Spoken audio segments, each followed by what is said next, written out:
Бүгінгі күні президентimiz Рустам Нұрғалиевич бір сағат дәуірінде республикадағы бара тұрған ішкі һәм тышқы саясатқа, иqtisаттағы өсіштерге, фән, оқыту, агропромышленность комплексі, сәуде юнәлішлерін ашық етіп, аларға біріншіден бүгінгі күні тұрышын һәм келешекке біздің алда зор бурычлар қойды. Менің үшін иқтибарға бек лайық болған, бек дұрыс деп айтылған фикірін қуатлайсым келе, агропромышленность комплексы білән азық-түлікні эшкәртү промышленности бүгінгі күні республиканың тулайым продукциясын 11%-тан артығын тәшкил ете. Бұл бек зор сан. Біз бет әгерді мұна есігізге түсірем, 2 триллионға яқын продукция жетіштіреміз. Мұна шының 11%-нен де көбірек көлемін агропромышленность білән біздің эшкәртү, азық-түлік эшкәртү промышленности тәшкил ете. Мина тағын бүгінгі күні шығышындағы айырма деп айтырайым, мен бүтән елларға қарағанда президентіміз товар жетіштір турындағына сөз алып бармын. Бүгінгі күні президентіміздің түп негізінде ятқан фикірі жетіштірген товарны стандартларға кетіру, аларны сертификация оздыру. Бұл товарларынан біздің федерал сәуде шілтерлеріне кірту жолларын ашу. Өзімізде жетіштірілген экологик технологиялар білән сифатлы продукциябыз қызғанышқа қаршы біздің кебетлерімізде бегіректі федерал шілтерлері кірбіті алмайлар. Бұл мәселеде президентіміздің борышы. Бұл мәселеде біздің алдымызда бурыч қойылды. Һәм әйтергә керек, безгә тагын яңалык, тагын бір менә шушы айырмалык дип әйтәм. Без бүгенге көнне республика чикләрендә генә түгел, үзебездә җитештерелгән сифатлы продукцияны аларына сертификация уздырып, аларны яхшы упаковкаларга төреп, һәм саклау, әйтергә кирәк, һәм чит илләргә күбрәк чыгару, чит өлкәләргә күбрәк чыгару.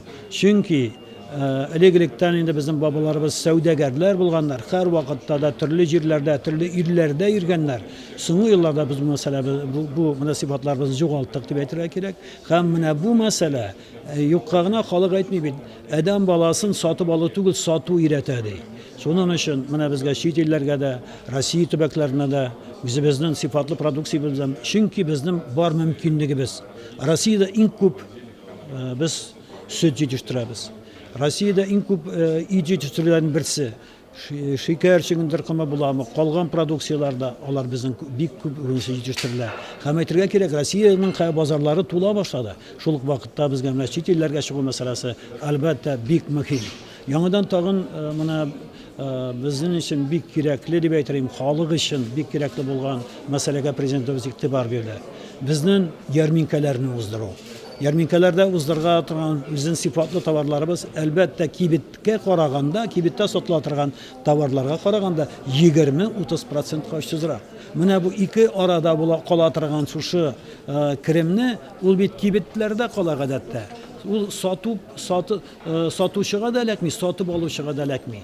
Чөнки менә бу сатучы, җитештерүче үзе сата һәм сатып алучы килеп ала. Бу очракта үзебезнең менә технологиялар белән җитештерелгән экологик чиста продукция әйткәнемчә 20-30% ачызрак.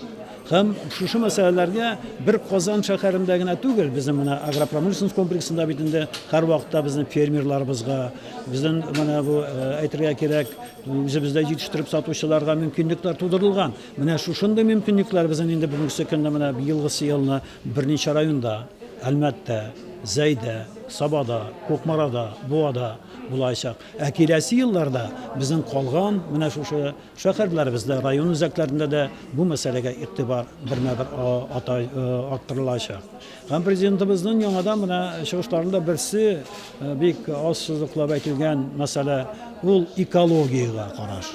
Экология мәсьәләләренә менә бу мәсьәләдә безнең республикабызда иqtisad нык үсә, һәм әйтергә кирәк, безнең менә бу химия продукция эшкәртүләр әлбәттә алар бөтенесе дә теге яки бу күләмдә безнең үзебезнең әйләнә-тирә табигать мөхитенә тәэсир итә. Менә бу мәсьәләләргә аның фикере, без үзебезнең булган менә байлыгыбызны, табигый байлыгыбызны, һаваларны, суларны саклау мәсьәләсендә куелган бурычлары әлбәттә алар барсы да безне бу мәсьәләләргә берникадәр менә шушы мәсьәләләргә игътибар белән килеп, дәүләт советы депутатлары белән, birlikte özümüzün mine profil komitet a'zalari bilan, rayon yetakchilari bilan, ondan so'ng rayondagi bo'la turgan bizim mine munisipallarda ishlovchi deputatlarimiz bilan bu masalalarni biz bunisi olayda ishlab boradik. Tag'inda tuturuqli bu masalalarni hal etib, chista havo, chista suv ham aylana tira muhitdagi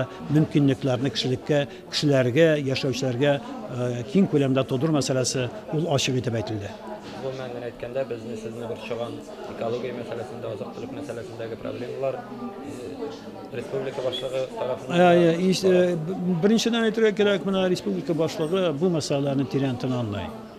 Hem onun her çıkışında o bitkar sözü uyanılgan bu fikirlerin tirenmağına yata elbette biz mundavitinde şu tabiatımızı özümüzün toğancılarımızı özümüz saklamasak, onu bütün kişi saklaya almayı. Şunun için Prezidentin başarılığı da, ondan sonra küçültmeleri de, onlar bizge barsı da anlaşıla, elbette bu ülkede... Hem ümit uyata.